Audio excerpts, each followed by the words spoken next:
ഇവിടെ ചെന്നൈയിൽ north east മൺസൂണിനാണ് മഴ വരുന്നത്. ഇവിടെ മൺസൂൺ തുടങ്ങിക്കഴിഞ്ഞു. North east monsoon October to December ആണ്. അപ്പോൾ നല്ല മഴയിൽ വീട്ടിൽ വന്ന് കയറിയപ്പോൾ ഉള്ള ചൂടുള്ള മുളക് ബജിയോ അങ്ങനെ എന്തെങ്കിലും ബജിയൊക്കെ കഴിച്ചാൽ കൊള്ളാവുന്ന ഒരു ആഗ്രഹം, ചൂടുള്ള മുളക് ബജി. പക്ഷേ മുളക് ബജി ഉണ്ടാക്കാനുള്ള മുളകില്ലായിരുന്നു. പിന്നെ എന്തെങ്കിലും ബജിയൊക്കെ ഫ്രൈ ചെയ്തെടുക്കാനുള്ള ഉന്മേഷവും എനിക്കില്ലായിരുന്നു. അപ്പോൾ നമ്മുടെ നാവിനെ പറ്റിക്കാൻ ഒരു എളുപ്പ വഴി. ഇവിടെ ഇതൊരു പേരയ്ക്ക ഇരിപ്പുണ്ടായിരുന്നു. ഒത്തിരി പഴുത്തിട്ടുള്ള ചെറുതായിട്ട് ഇളം പഴുത്ത പേരയ്ക്ക.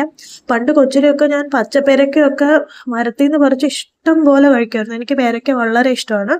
അപ്പം ജസ്റ്റ് ഉപ്പ്, മുളക്, പിന്നെ ഒറിഗാനോ പൗഡർ ഉണ്ടായിരുന്നു. അത് ഞാൻ മുളക് പൊടി വാങ്ങിക്കാത്തതുകൊണ്ട് മുളക് ജസ്റ്റ് മിക്സിയിൽ ചതച്ചെടുത്തു. പിന്നെ കുറച്ച് ഒലിവ് ഓയിൽ. നമ്മൾ മുളക് ചേർക്കുമ്പോൾ എപ്പോഴും എന്തെങ്കിലും തരത്തിലുള്ള എണ്ണ ചേർക്കണം. ഒലിവ് ഓയിൽ നല്ലതാണ്. അപ്പോൾ കുറച്ച് ഒലിവ് ഓയിൽ, ഒറിഗാനോ, മുളക് പൊടി, ഇത്രയേ ഉള്ളൂ. കുറച്ച് ഉപ്പ് നല്ലോണം മിക്സ് ചെയ്ത് കഴിഞ്ഞാൽ നല്ലൊരു ഫ്ലേവറൊക്കെ വരും. നമ്മൾ നല്ല മുളക് ബജിയൊക്കെ കഴിക്കുന്ന ഒരു ഫ്ലേവർ നാക്കിന് കിട്ടും ചൂട് ചായയുടെ കൂടെ.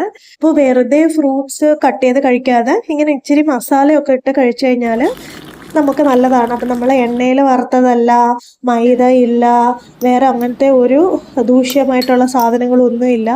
നമുക്ക് ചായയുടെ കൂടെ കഴിക്കാം. ഇവിടെ ഇത് ബീച്ചിലൊക്കെ കിട്ടും. മാങ്ങ, പിന്നെ പപ്പായ, വാട്ടർ മെലൺ എല്ലാത്തിലും ഇതുപോലെ മസാല ഇട്ട് നല്ല രുചിയാണ്. ട്രൈ ചെയ്ത് നോക്കണം. അങ്ങനെ ഇന്ന് പേരയ്ക്ക ചായ.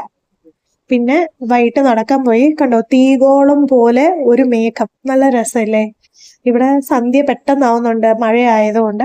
അതുകൊണ്ട് പെട്ടെന്ന് തന്നെ ഇന്ന് തിരിച്ച് വീട്ടിലേക്ക് പോകുന്നു. ഇത് ഇവിടെയുള്ള ഒരു പെയിന്റിങ്ങിന്റെ ഫോട്ടോയാണ്.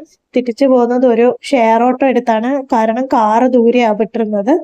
വൈകുന്നേരം ഒരു ഡിന്നർ കഴിക്കാൻ പുറത്തു പോയി.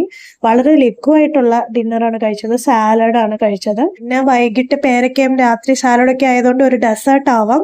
അങ്ങനെ കൊതിമൂത്ത് ഒരു മാംഗോ ചീസ് കേക്ക് പകുതി കഴിച്ചു. Bye bye.